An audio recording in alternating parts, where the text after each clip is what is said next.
Israel হবে এই বিশ্বের নেতৃস্থানীয় রাষ্ট্র, এটাতে কোনো ডাউট নাই, সে হবেই এবং অলরেডি সে হয়ে গেছে। সে প্রায় 90% সফল, আর 10% বাকি আছে। এটা খুব অল্প সময়ের মধ্যেই হয়ে যাবে।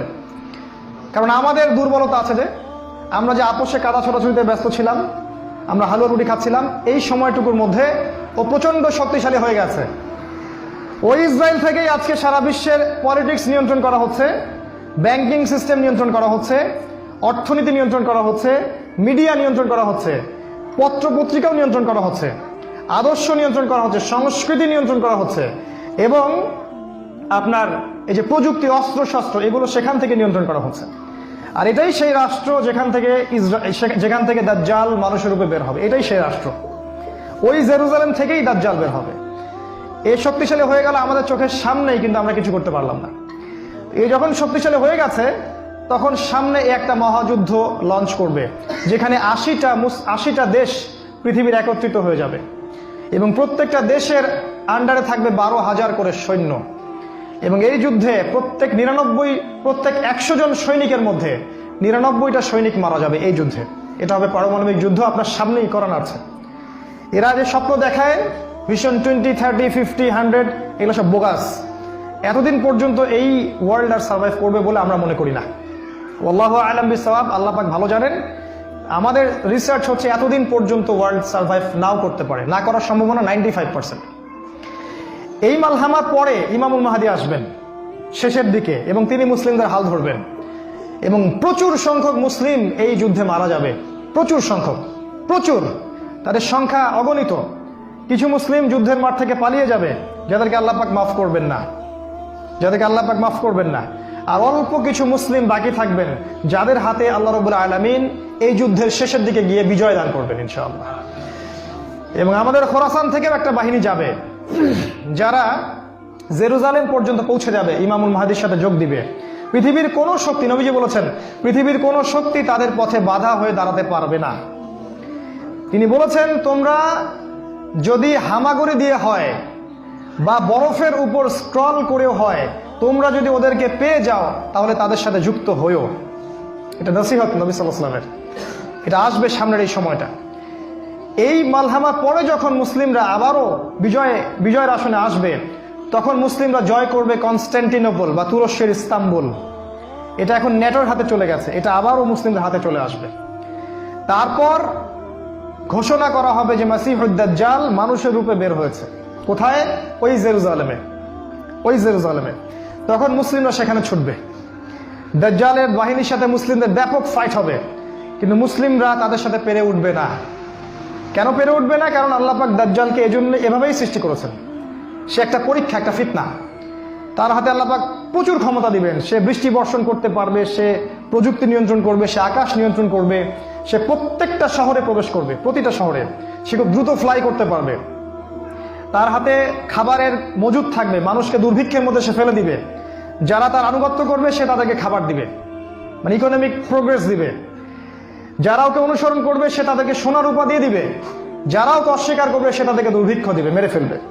এক কথায় যারা দাজ্জালকে অনুসরণ করবে তাদের প্রত্যেককে দাজ্জাল প্রোগ্রেস দিবে, উন্নতি অগ্রগতি দিবে, তাদের জিডিপি বাড়তে থাকবে এক কথায়। আর যারাই মাসিহুদ দাজ্জালের বিরোধিতা করবে তাকে সে একদম ধ্বংস করে ফেলবে, একদম ধ্বংস। অর্থনৈতিক দিক থেকে, শারীরিক দিক থেকে রাষ্ট্রগুলো আক্রমণ করবে, সে পুরো ম্যাসাকার করে ফেলবে। তার হাতে আল্লাহ পাক এরকম ক্ষমতা দিবেন। এই জন্য মুসলিমরা তাদের সাথে পেরে উঠবে না। তাহলে কি হবে? আল্লাহ রাব্বুল আলামিন তখন মুসলিমদের দোয়া কবুল করবেন এবং ঈসা আলাইহিস সালামকে আকাশ থেকে পাঠাবেন এই পৃথিবীতে আবারও ইনশাআল্লাহ। এবং ঈসা আলাইহিস সালাম সিরিয়ার দামেস্কে সাদা মিনারের উপরে নামবেন এবং ইমামুল মাহদীও সেখানে থাকবেন। সেখানে ফজরের নামাজ পড়া হবে, ইমামুল মাহদী ইমামতি করবেন, আর এই ঈসা আলাইহিস সালাম পিছনে মুক্তাদি হয়ে থাকবেন। এটা আমাদের জন্য গর্বের বিষয়। এরপরে ঈসা আলাইহিস সালাম বলবেন যে অবরোধ তুলে দেওয়া হবে, মসজিদের দরজা খুলে দেওয়া হবে এবং ঈসা আলাইহিস সালামকে দেখা মাত্রই মাসিহুদ দাজ্জাল পালাতে শুরু করবে এবং দাজ্জালের বাহিনী অর্থাৎ ইহুদি খ্রিস্টান সভ্যতার সাথে মুসলিমদের যুদ্ধ হবে। নবী সাল্লাল্লাহু আলাইহি ওয়াসাল্লাম বলেছেন, হাদিসে শোনেন, নবীজি বলেছেন লাতুকাতিলুন্নাল ইয়াহুদ, শেষ জামানায় তোমরা অবশ্যই ইহুদিদের সাথে যুদ্ধ করবে, অবশ্যই করবে। এমনকি কোনো ইহুদি যদি পাথরের পিছনে লুকায়, তখন সেই পাথর কথা বলবে, ইয়া মুসলিম ইন্না ওয়ারা আল ইয়াহুদ তাআলাউ ফাকতুলহু, হে মুসলিম আমার পিছনে একজন ইহুদি আছে, আসো তাকে হত্যা করে যাও। এটা পাথর পর্যন্ত কথা বলবে।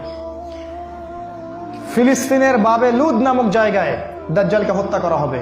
ওই বাবে লুদটা ইন্টারনেটে গিয়ে দেখবেন, সেখানে ইসরায়েলের বিমানবন্দর তৈরি করা আছে এখন। এই বাবে লুদেই এখনই তৈরি করা আছে। আমি একটু আগে বললাম যে দাজ্জাল আকাশ নিয়ন্ত্রণ করবে, ওই বাবে লুদের এয়ারপোর্ট থেকেই সে আকাশ নিয়ন্ত্রণ করবে। আমার মত এটা আমার মত, আমার বুঝ এটা। ওই বাবে লুদে সবচেয়ে বড় একটা এয়ারক্রাফটের ঘাঁটি তারা মজুদ করেছে এই বাবে লুদের মধ্যে, প্যালেস্টাইনে। আর ওই জায়গায় ঈসা আলাইহিস সালাম এই মাসিহুদ দাজ্জালকে হত্যা করবে। এরপরে ঈসা আলাইহিস সালাম জেরুজালেম থেকে ইমামুল মাহদিকে সাথে নিয়ে পুরো বিশ্বে ইসলামী খেলাফা বাস্তবায়ন করবে। পুরো বিশ্বে নবীজি বলেছেন, একটা পাকা বাড়ি একটা কাঁচা বাড়িও বাদ থাকবে না যেখানে ইসলামের কালিমা লা ইলাহা ইল্লাল্লাহ প্রবেশ করবে না। একটা কাঁচা বাড়ি একটা পাকা বাড়িও বাদ থাকবে না। এরপরে ঈসা আলাইহিস সালাম 40 বছর এই পৃথিবীতে ইসলামী খেলাফা বাস্তবায়ন করবেন। নবীজি বলেছেন, পৃথিবীতে কোনো জুলুম থাকবে না, কোনো রকমের অন্যায় পাপাচার থাকবে না। বাঘে এবং হরিণে এক ঘাটে পানি খাবে, কেউ কারো প্রতি কোনো অবিচার করবে না। এক একটা ফল হবে বিশাল বিশাল, আল্লাহ পাক বরকতের দরজা সব খুলে দিবেন। প্রচুর বৃষ্টিপাত হবে, মাটি উর্বর হবে, প্রচুর সুজলা সুফলা হয়ে যাবে এই পৃথিবীটা। আবারও আগের অবস্থায় চলে আসবে পৃথিবীটা ইনশাআল্লাহ। কোনো দূষণ থাকবে না, কিচ্ছু থাকবে না ইনশাআল্লাহ। এই 40 বছর তিনি রাজত্ব করবেন, তারপর তিনি মারা যাবেন এবং তাকে দাফন করা হবে রাসূল সাল্লাল্লাহু আলাইহি ওয়াসাল্লামের কবরের পাশে। আর ইমামুল মাহদী আরো আগেই মারা যাবেন। তিনি 7 বা 9 বছর রাজত্ব করবেন, এই মুসলিম উম্মাহকে নেতৃত্ব দিবেন। এই অবস্থাটা সামনে আসতে যাচ্ছে। এই কথাগুলো আপনাকে কোনো সেকুলার মিডিয়া বলবে না, কোনো কাফের মিডিয়া বলবে না, কোনো পত্রপত্রিকায় পাবেন না। ইভেন এখন ওয়াজ মাহফিলও এগুলো বলা বন্ধ হয়ে গেছে। এই কথাটা আমি কেন বললাম, শুধু এত যে বড় একটা কথা আমি বললাম, এত ডিটেলস বললাম, এটার কারণ একটাই, যাতে আপনি হীনমন্যতায় না ভোগেন। কারণ সামনের যে বিজয়ের সময়টা, সেটা আমাদের বিজয়ের সময়।